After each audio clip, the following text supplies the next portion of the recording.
Assalamualaikum warahmatullahi wabarakatuh.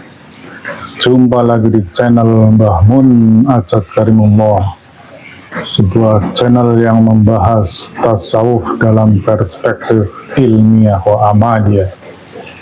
Masih melanjutkan bahasan tentang tafsir Quran Qadim. Tentunya kami tetap konsisten dalam rangka udkhulu fisilmi kafah.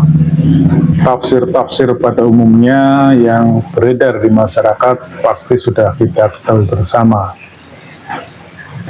Sehingga kami dari Majelis Zikir Tarekat Naksabandiyah Khalidiyah Nusantara, sebuah tarekat arwahi, sehingga kami fokus pada eksplorasi ruang-ruang ruhani.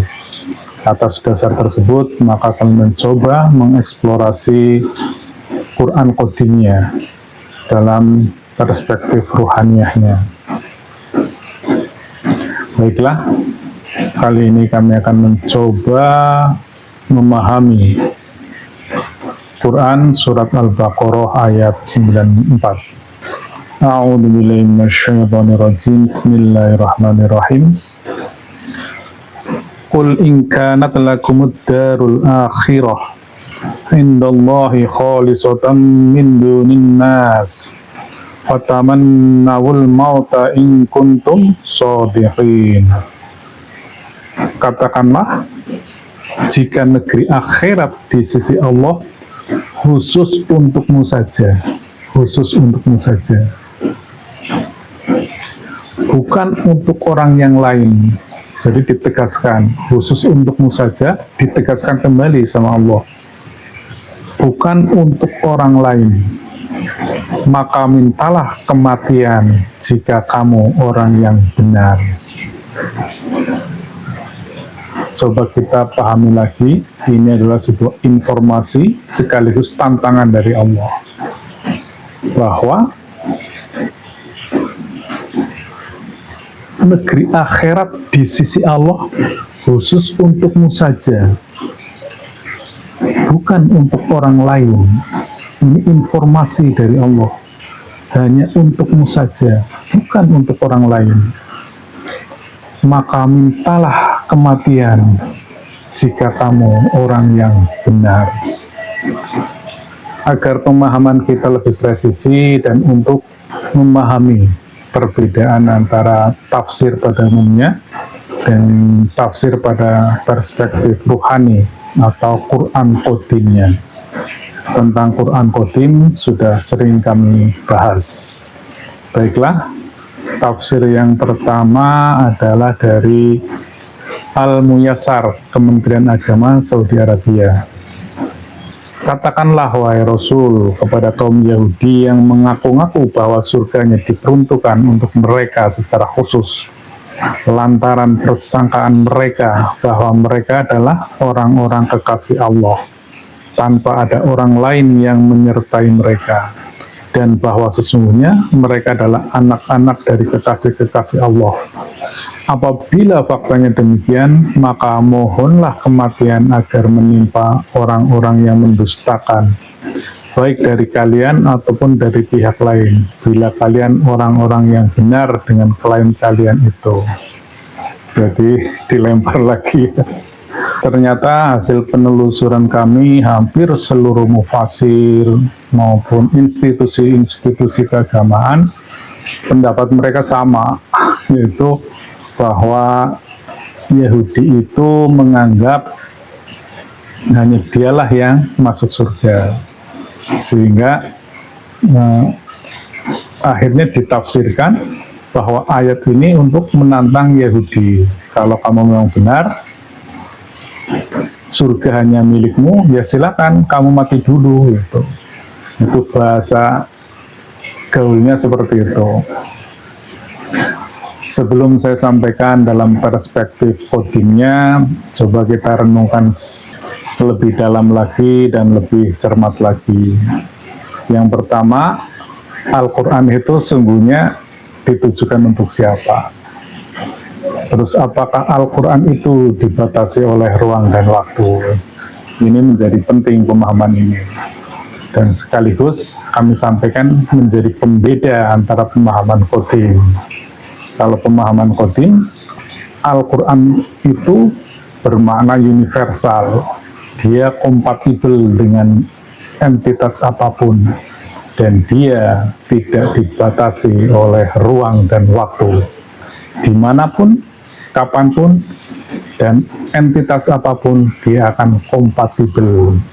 Sehingga menjadi penting memahami Al-Quran pada sisi kodingnya.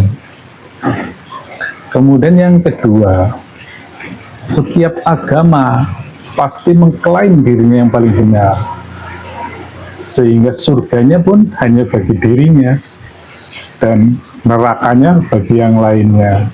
Ini saya kira yang dipertanyakan oleh Humaila juga ini. Jadi masing-masing agama mengklaim surganya miliknya sendiri. Baiklah, kita mencoba mengelaborasi dalam perspektif kodingnya, bahwa manusia itu adalah sebuah makhluk yang paling mulia, yang tersusun dari dua komponen utama, yaitu lahiriah dan batiniah, jasmaniah dan ruhaniah. Sehingga hal ini pun kompatibel dengan semesta ini.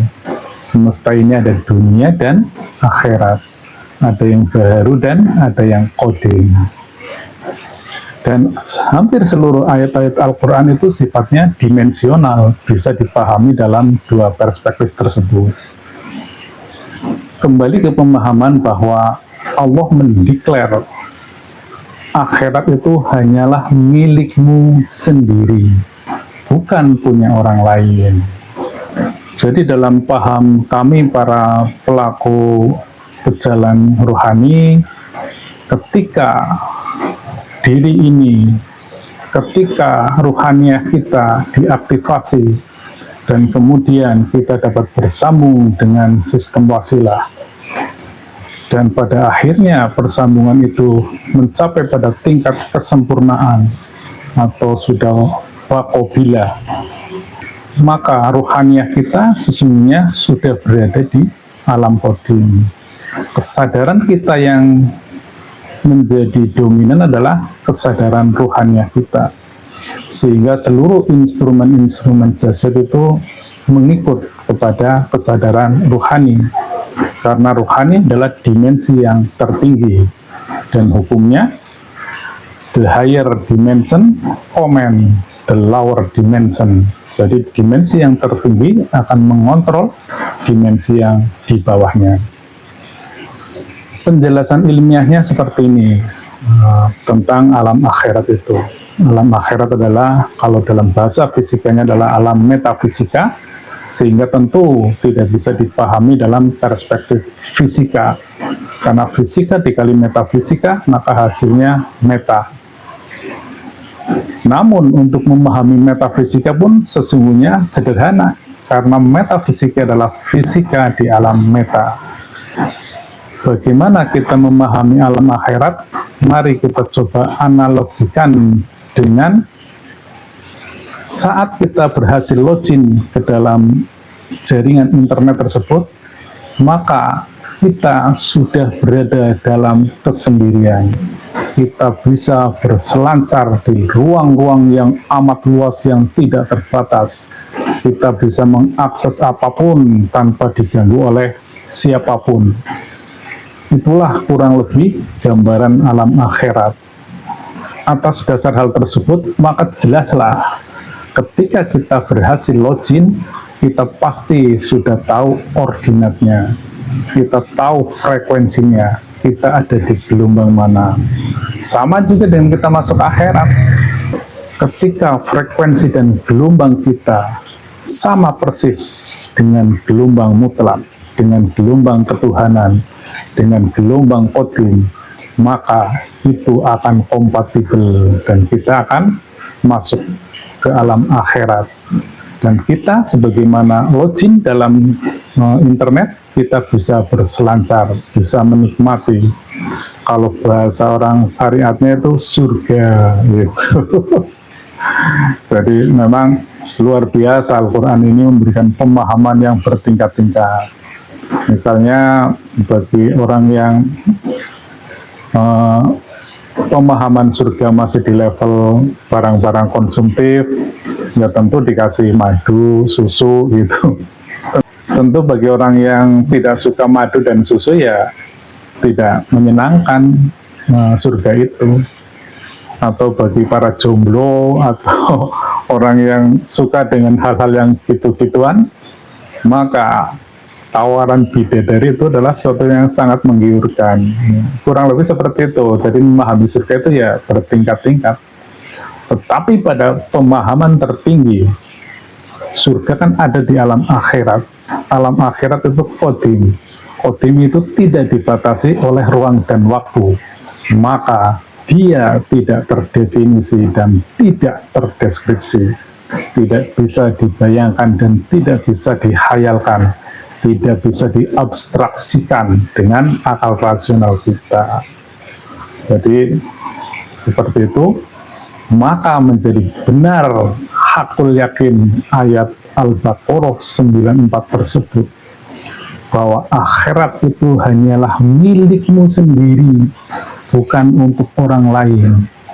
Dan kalau kamu sudah benar-benar presisi tinggi, sudah mencapai makom fana bila, sudah berkekalan dengan Allah Subhanahu wa Ta'ala, dipastikan, sekali lagi dipastikan dan hakul yakin, pribadi tersebut pasti menginginkan kematian atau ingin meninggalkan dunia ini yang hanya senda gurau belaka. Wah, mungkin ini ada yang tanya, kenapa Rasulullah tidak begitu? Lain ceritanya, Rasulullah itu mempunyai tugas yang amat mulia. Rasulullah itu ditugaskan untuk menyampaikan pewahyuan, menyampaikan risalah-risalah untuk membenahi umat. Pada hakikatnya ya amat tidak menyenangkan di dunia ini. Bagi Rasulullah atau bagi nabi-nabi, kematian adalah sesuatu yang sangat menyenangkan. Karena dunia ini adalah penjara bagi jiwa, penjara bagi ruhani-ruhani yang sudah bersih. Demikian yang dapat kami sampaikan, semoga ini dapat melengkapi pemahaman-pemahaman yang sudah ada, pemahaman yang sifatnya material, pemahaman yang perspektifnya duniawi. Demikian, billahi anta maksudi, waridho kamatlubi, wassalamualaikum warahmatullahi wabarakatuh.